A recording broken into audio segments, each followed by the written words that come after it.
Okay, so I feel like with your energy, you're quite strong, but there's like hidden anxiety under the ribs.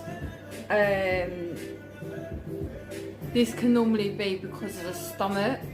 When I normally read this in readings, sometimes because our stomach senses anxiety before us, it reads the room, and it could be like you're mentally confident, but there's something where your stomach is sensing. It's a really hard thing to explain. It's one thing to say trust your gut, but there's another thing going on. Like, as an intuitive, like I can read the room with my stomach. It's weird. You could be an intuitive then. No, multiple people have told me I have the gift, but I've never felt it.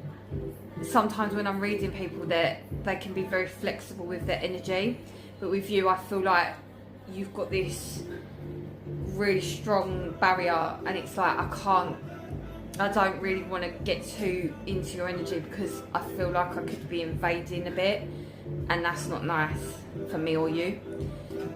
So you could be testing me a bit to see what I pick up on because you're interested, but at the same time I think you don't necessarily need a reading that deep at the minute. I had a reading years ago and was told I was negative. Okay, it could be that you like to test psychics. That's what I was picking up on.